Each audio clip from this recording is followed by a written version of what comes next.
Good morning students, welcome back. आप I hope कि आपको मेरा पढ़ाया हुआ समझ में आ रहा होगा। मैंने आपको प्रीवियस क्लास में शॉर्ट रन और लॉन्ग रन प्रोटेक्शन फंक्शन के बारे में बताया था। मुझे लगता है कि आपको समझ में आ गया होगा। अगर आपको फिर भी कोई प्रॉब्लम आती है तो आप पूछिएगा। देखिए, अब यहाँ जो है मैं आपको बुक से इसलिए दिखा रही हूँ क्योंकि ये जो है वो थ्योरी है पूरी, ठीक है। 3 डिफरेंसेस हैं, इनको समझना थोड़ा सा टफ है, तो अपने दिमाग को सेट करके फिर पढ़ने के लिए बैठिएगा। 3 vital difference between short run protection function and long run protection function. Because ये जो चीज़ है ना वो लॉजिकल है, थोड़ा सा दिमाग लगाने की जरूरत पड़ेगी। फर्स्ट डिफरेंस देखिए, इन्होंने क्या कहा। Short run protection function is variable proportion type protection function, while the long run prediction function is constant proportion type protection function. इसने कहा कि जो शॉर्ट रन प्रोटेक्शन फंक्शन होता है वो वेरिएबल होता है और जो लॉन्ग रन है वो कांस्टेंट है। ऐसा क्यों? हमने तो देखा है कि वहां पर जो होता है कांस्टेंट फैक्टर तो शॉर्ट रन में होता है और लॉन्ग रन में तो कांस्टेंट फैक्टर होता ही नहीं है। बट इसने कहा short run protection function is variable proportion. Variable proportion का मतलब होता है कि ये जो है वो वेरिएबल फैक्टर में चेंजेस की वजह से चेंज आता है, while long run is constant. ठीक है, लॉन्ग रन जो प्रोटेक्शन फंक्शन होता है वो कांस्टेंट होता है बिकॉज आप अगर देखते हैं तो मैंने आपको बताया था कि 4 और 5 लेबर मिलाकर जो है वो हमने मान लीजिए कि 40 जो है वो प्रोटेक्शन होता है। ठीक है, ये एल है, ये के है और ये आउटपुट है आपका क्यू।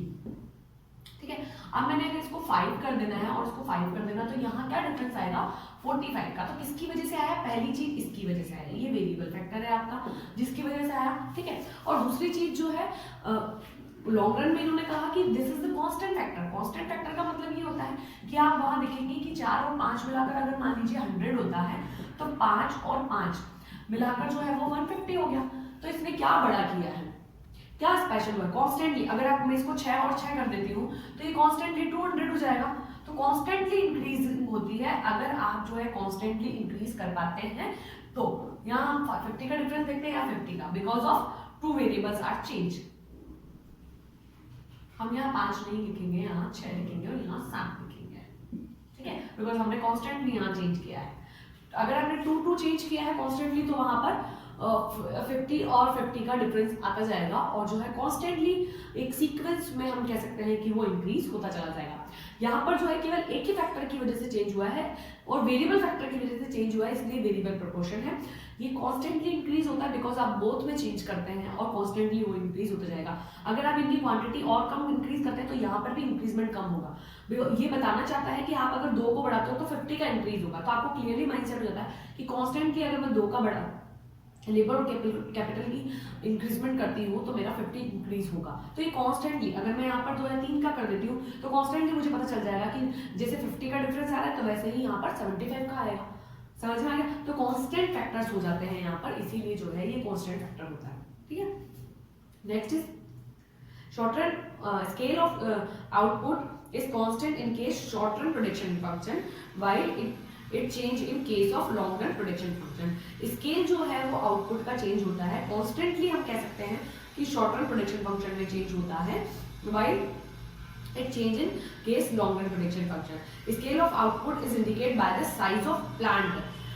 आपका जो स्केल ऑफ आउटपुट डिपेंड करता है वो प्लांट के साइज पे डिपेंड करता है कि आप कितने लेबर और कितने कैपिटल यूज कर रहे हैं, आप कितने प्रोडक्शन फंक्शन को यूज कर पाते हैं। अगर आपका जो है शॉर्ट पीरियड है और टू शॉर्ट है तो फर्म जो है वो फिक्स फैक्टर और जो वेरिएबल फैक्टर है उसके साइज से डिसाइड हो जाएगी। ठीक है, according short period production function is always study with reference to constant scale output. हम इसको कांस्टेंट आउटपुट स्केल में इसलिए लेते हैं बिकॉज हमारा जो है हमारे पास में डिपेंड कांस्टेंट फैक्टर जो होता है वो फिक्स होता है, उसके बाद आप उसमें चेंज नहीं कर सकते हैं क्योंकि आपके पास शॉर्ट रन है तो आप एल या के दोनों में से एक ही चीज को चेंज कर सकते हैं। तो आपका जो आउटपुट होगा वो ये भी ध्यान रखता है कि आपका कांस्टेंट फैक्टर के साथ साथ आपको लेबर में चेंज करना है। आपके पास कैपिटल इंक्रीज करने के लिए नहीं है तो लेबर में आप कितना इंक्रीज कर पाते हैं। ठीक है, ऐसे ही अगर हम लॉन्ग रन में चले जाते हैं तो प्रोडक्शन फंक्शन जो होगा वो अलग होता है।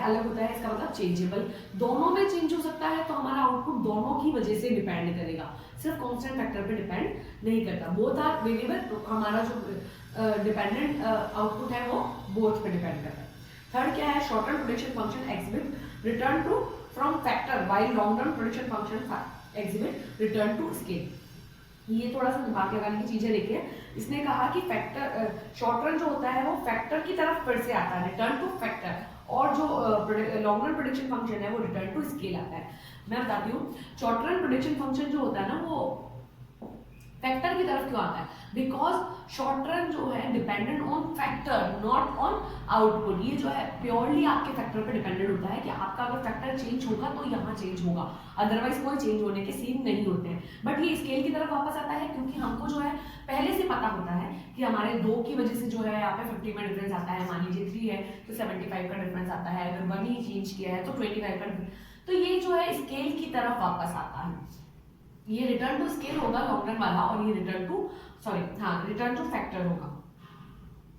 रिटर्न टू फैक्टर का मीन्स ये होता है कि आपका इसमें जो भी आपने इंक्रीजमेंट किया है वो फैक्टर की वजह से हुआ है। ये बात तो सही है कि यहाँ पर भी फैक्टर की वजह से ही होता है, बट यहाँ पर जो है आपको स्केल की तरफ फिर से जाना होता है, क्योंकि यहाँ पर हमको मेंशन पता होता है कि स्केल हमारा क्या चेंज होने वाला है। तो ये जो है हम इसमें चेंज करते हैं, हमारे स्केल में चेंज अपने आप हम देख लेते हैं। यहाँ पर आपको फिक्स नहीं होता है कि इतना चेंज होगा। हम मान लीजिए कि मैंने यहाँ पर जो है 6 कर दिया, यहाँ पे 5 कर दिया, तो जरूरी नहीं है कि ये 45 से जो है 50 में चेंज हो, ये 48 में भी चेंज हो सकता है। तो यहाँ जो है शॉर्ट रन में रिटर्न टू फैक्टर आना पड़ता है, यहाँ जो है वो रिटर्न टू स्केल आना पड़ता है। ये जो है हमारे इसके डिफरेंसेस हो गए स्टूडेंट्स। और इसके बाद आपके एक हम कह सकते हैं कि शॉर्टली आपके जो है दोनों में शॉर्ट रन में और लॉन्ग रन में डिफरेंस दिया है, जो मैं आपको अभी बताती हूँ। शॉर्ट रन और लॉन्ग रन में फर्स्ट डिफरेंस बताया है, it is the production function which factor ratio tends to change of volume output. Factor ratio में चेंज करने की वजह से जो है आपके आउटपुट में चेंज होता है, ठीक है। यहाँ पर जो है विच factor ratio does not change with change of volume output. ये वॉल्यूम ऑफ आउटपुट को फैक्टर रेशियो से कोई लेना देना यहाँ पर नहीं होता। Output increase by increasing in application of variable factor. यहाँ पर आउटपुट केवल वेरिएबल फैक्टर की वजह से बदलता है और यहाँ पर दोनों की वजह से चेंज होता है। Scale of output remain constant mat wet what the level of output. यहाँ पर जो है स्केल जो रेशियो होता है ऑलमोस्ट कांस्टेंट रहता है, यहाँ पर जो है वो चेंजेबल होता है, ठीक है। उसके बाद short period production function is study with reference to return factor. यहाँ पे हम इसको रिटर्न फैक्टर की तरफ लेते हैं, इसको हम जो है रिटर्न टू स्केल की तरफ लेते हैं। मैंने जो आपको 3 डिफरेंसेस बताए हैं, वो डिफरेंसेस के साथ ही जो है आपको जो है यहाँ पर एक टेबल के थ्रू भी डिफरेंस बता दिया गया है। This is not the important topic, but फिर भी आपको पता होना चाहिए कि इसमें क्या डिफरेंसेस है, इसलिए आप इनके डिफरेंस को तो पढ़ना रखिए इसे, ठीक है।